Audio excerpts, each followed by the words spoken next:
नमस्कार दोस्तों, स्वागत है आपकी एक और नई वीडियो में। तो गाइस, कैसे हो आप सब लोग? आई होप आप सब अच्छे होंगे। उम्मीद करता हूँ बेहतर होंगे। तो आज हम फिर से जो है इडियम एंड फ्रेजेस के इंपॉर्टेंट क्वेश्चन डिस्कस करेंगे। तो जो पहली बार चैनल से जुड़ा हुआ है उसको पहले बता देते हैं कि हमने जो है क्या सीरीज चलाई हुई है। तो गाइस जो भी पुलिस का एग्ज़ाम की तैयारी कर रहा है, चाहे पटवारी के एग्ज़ाम की तैयारी कर रहा है, जिसमें आपका जो है इंग्लिश सेक्शन आपका रहेगा, उस एग्ज़ाम की तैयारी कर रहे हो तो ये वीडियो आपके लिए बेनिफिशियल होगी। तो गाइस, चाहे HPRCA की तैयारी कर रहे हो, क्योंकि वहाँ पे आपको साफ पता है कि आपका जो प्री पेपर होगा, प्री में आपका जो है क्या होगा, प्री पेपर में आपकी 20 नंबर की इंग्लिश आएगी। तो आपकी इंग्लिश इतनी इंपॉर्टेंट है कि वहाँ से क्वेश्चन जरूर टपकेंगे। तो अगर इंग्लिश आएगी तो इडियम्स एंड फ्रेजेस भी जरूर आएंगे। तो वो 100 इंपॉर्टेंट हम ईडीएम एंड फ्रेजेस इसमें डिस्कस करेंगे। इससे पहले हमने 100 इंपॉर्टेंट सिनोनिम डिस्कस किए और उसके साथ अंटोनिम हमने डिस्कस किए। तो प्लेलिस्ट में जाके उस वीडियो को जरूर देख लें। 4 पार्ट में वीडियो हमने जो है डाली है, तो आप उसको जाके देख लें। तो ये सेकंड नंबर ऑफ वीडियो है इडियम एंड फ्रेजेस की। तो कल हमने 20 का डिस्कस कर लिए थे, आज हम 20 से लेकर 40 तक डिस्कस करेंगे। तो जो चैनल से पहली बार जुड़ा हो, चैनल को सब्सक्राइब कर देगा, देन वीडियो को लाइक कर देगा, ठीक है। बहुत अच्छे तरीके से हम समझाएंगे।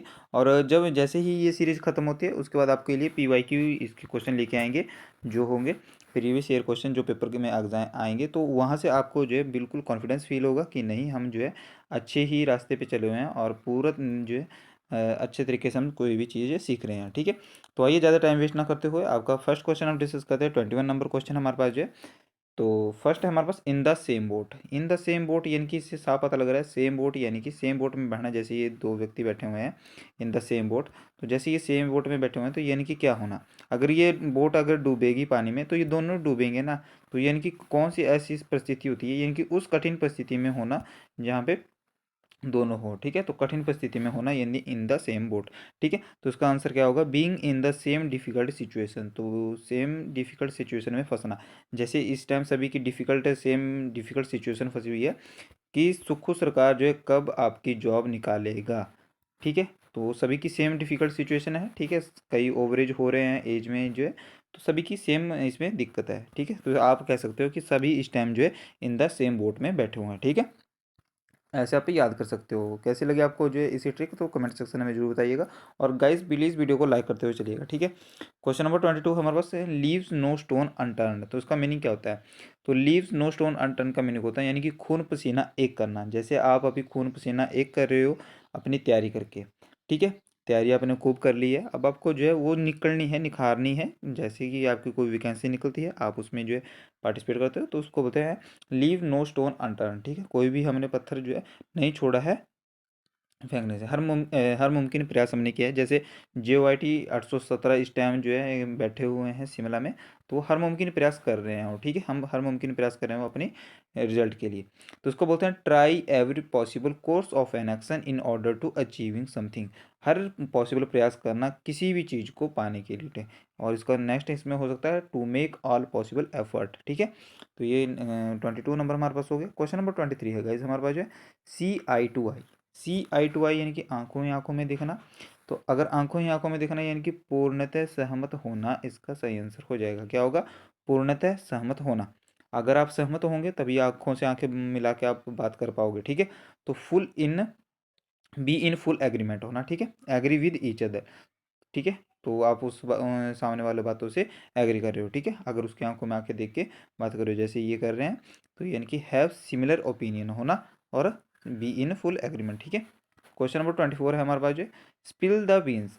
स्पिल द बीन्स होना यानी कि जो जैसे यहाँ पे ये देखो ये रखा हुआ था क्रॉकरी, और इससे जो बीन्स निकल गए, यानी कि जो है क्या किए, इसको बोलते हैं अंतर के पट खोलना। जैसे हिंदी मुहावरा आता है आपका, अंतर के पट खोलना, ठीक है। यानी कि क्या होता है, भेद खोलना। आपने क्या कर दिया, अपने बीन्स स्पिल कर दिए, बिखेर दिए, यानी कि आपने अपने भेद खोल दिए, तो उसको बोलते हैं। तो उसका राइट आंसर क्या हो जाएगा, तो to leak the secret. Secret आपका जो सीक्रेट लीक हो जाएगा, हो गया। रिवील द सीक्रेट, सीक्रेट को रिवील कर दिया। गिव अवे सीक्रेट, ठीक है। तो अपना सीक्रेट आपने बता दिए, ठीक है। तो यहाँ से आपको आसानी हो जाएगी याद करने में। अगर आप इस वीडियो को दूसरी बार भी देखोगे तो आपको जो है ये बहुत 2x की स्पीड पे देखेंगे आप, तो आपको सब याद हो जाएंगे, ठीक है। नेक्स्ट हमारा 25 यानी कि a fish out of water.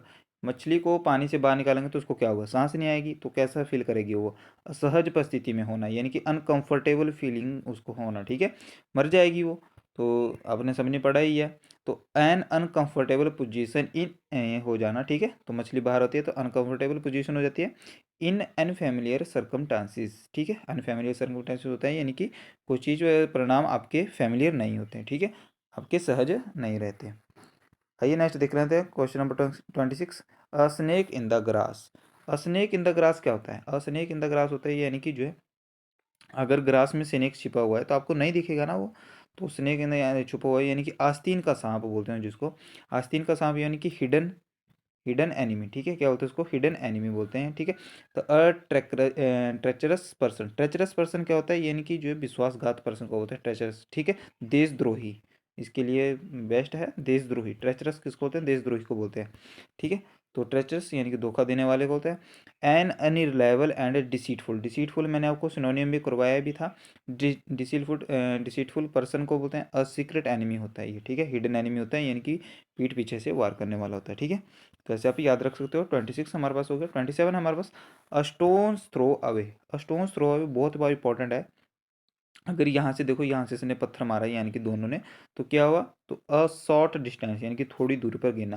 आपने कुछ पत्थर मारा यानी कि एट अ शॉर्ट डिस्टेंस, इसको आप याद कर सकते हो। स्टोन्स थ्रो अवे यानी कि कुछ थोड़ी दूरी पे होना। नेक्स्ट हमारा क्वेश्चन है, आइए देखते हैं 28 हमारे पास। At one's wits end. Wits क्या होता है? विट्स इसका मीनिंग क्या होता है? इसका मीनिंग होता है बुद्धि, ठीक है। तो इसका मीनिंग क्या होता है? बुद्धि, ठीक है।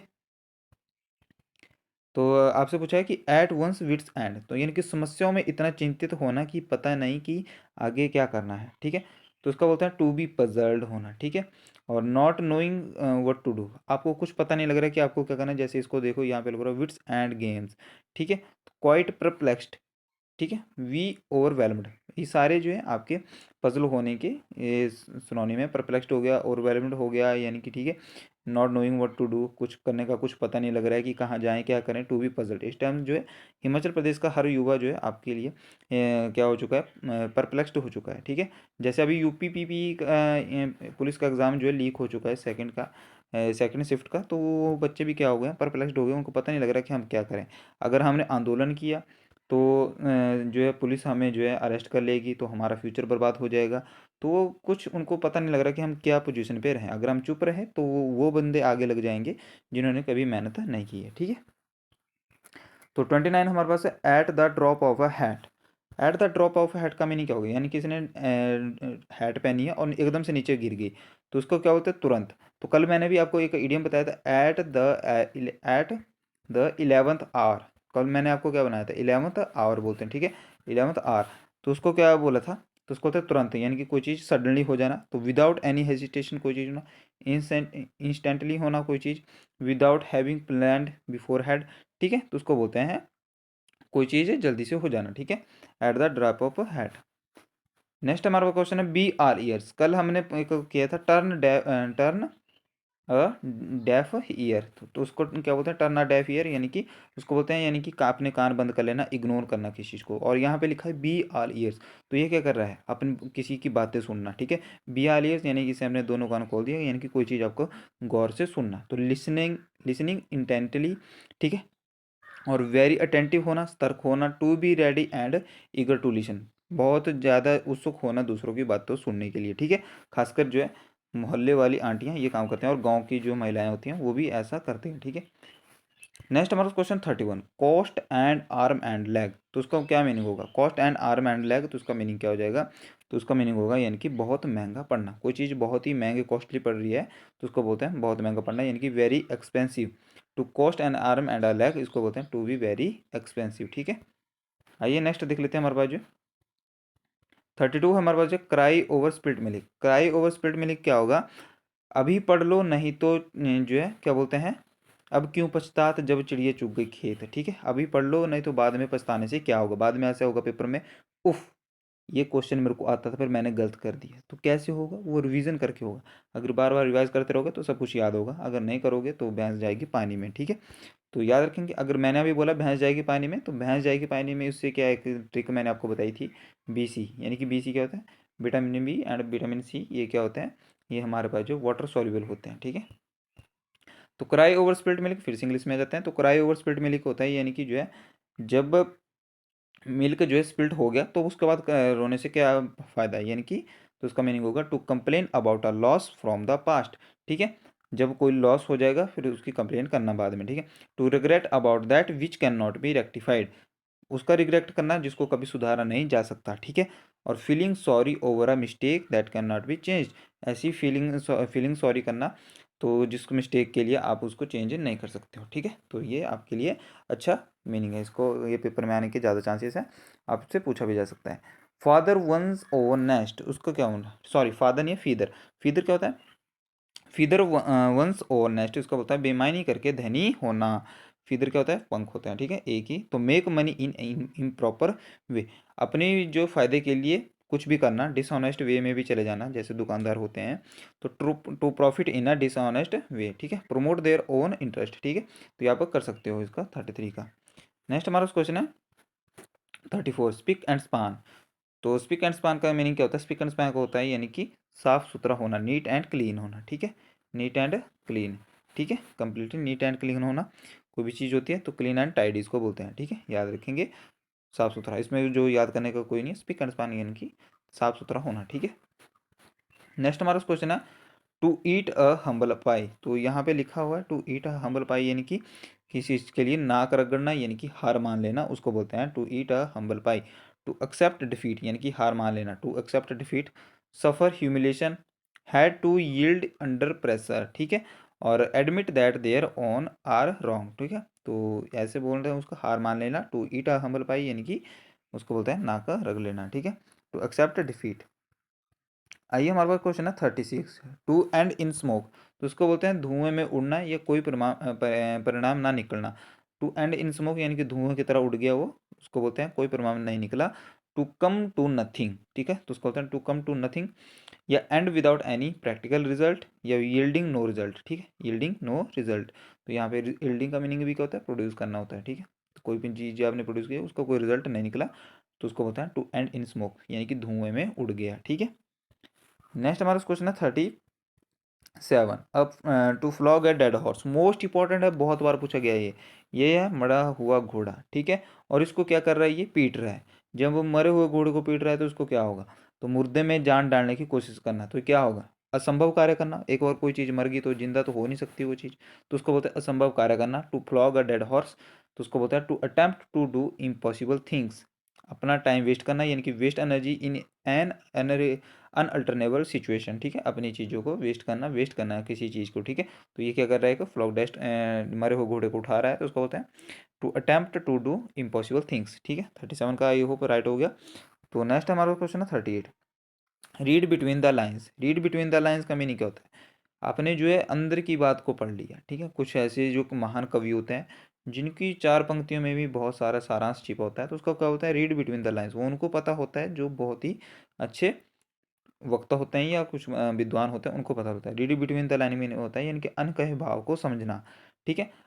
Understand what is implied but not stated directly, कुछ ऐसे सीधे मत सीधे तरीके से कोई चीज़ नहीं कहना, इनडायरेक्ट तरीके से कोई चीज़ को समझे जाना, उसको बोलते हैं read between the lines. If you read between the lines a little you will realise that he was a deeper motives, ठीक है। तो यहाँ पे देख सकते हो आप। 39 है सेकंड लास्ट हमारा पास क्वेश्चन है, अ ब्लेसिंग इन डिस्गाइज। तो उसको बोलते हैं दुख के भेष में सुख होना।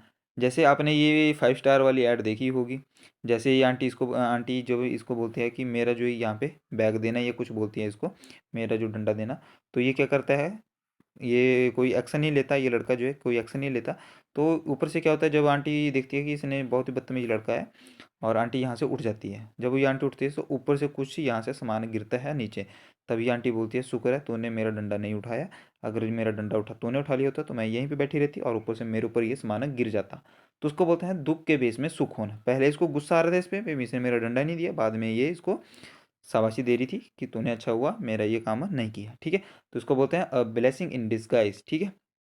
तो an apparent misfortune that eventually has a good result, ठीक है। अ हिडन फेवर, जैसे कोई आपने तैयारी की है और आपको उस पेपर को देने जा रहे हो जहाँ पे आप ऐसा लग रहा है कि नहीं ये रिजल्ट नहीं होगा, पर आपके घर वाले बोल रहे हैं कि नहीं तू उस पेपर को देने जा पेपर ही दे दे कम से कम। और आपने जब वो पेपर दिए तो बाद में आपको पूरा भरोसा है कि ये पेपर मेरे से नहीं निकलेगा, और उसी पेपर में आप पास हो जाते हो, तो इसको बोलेंगे अ ब्लेसिंग इन डिसगाइज, ठीक है। तो कैसा लगा आपको ये एडीएम। तो कमेंट सेक्शन में जरूर बताना। अगर अच्छा लगा हो तो मैं वीडियो को लाइक करते हो जाना। आज का अंतिम क्वेश्चन 14 नंबर क्वेश्चन, अ डार्क हॉर्स इंपॉर्टेंट है। डार्क हॉर्स उसको बोलते हैं जो क्लास में, एक क्लास होती है, क्लास में एक जो ऐसा बच्चा होता है जो चुप गुप रहता है और ना कभी वो क्वेश्चन का आंसर देता है ना कुछ नहीं करता है, पर लास्ट के अंतिम जब 31 मार्च का रिजल्ट होता है तो पता लगता है कि वो जो फर्स्ट रैंक पे आ चुका है।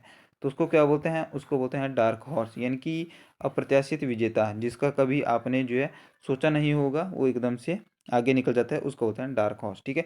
एन अनएक्सपेक्टेड विनर होता है वो, समवन हु अनएक्सपेक्टेडली सक्सीड, या एन अननोन एंट्री, या अ कंपिटिटर ऑफ अननोन कंपेटिबिलिटी। ठीक है। तो इसका सही आंसर हो जाएगा, तो उसको बोलते हैं अ डार्क हॉर्स। तो कैसे लगे गाइज आपको ये वीडियो? अगर आपको अच्छी लगी होगी तो वीडियो को लाइक कर देना, देन चैनल को सब्सक्राइब कर देना। वीडियो जो है आपको जो हर प्रकार की नोटिफिकेशन अगर आपको चाहिए तो टेलीग्राम चैनल ज्वाइन कर लेना। टेलीग्राम चैनल का लिंक आपको अबाउट सेक्शन में मिल जाएगा और वहाँ पे हर प्रकार की वीडियो की आपकी नोटिफिकेशन दे दी जाती है। ठीक है। तो ऐसे ही पढ़ते रहिए, हंसते खेलते मुस्कुराते तैयारी करते रहिए। धन्यवाद।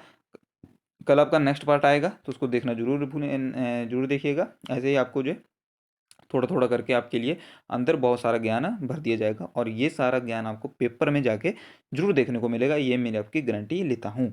तो धन्यवाद। ऐसे ही विश्वास बनाते रहिएगा, तैयारी करते रहिएगा। जय हिंद, जय भारत।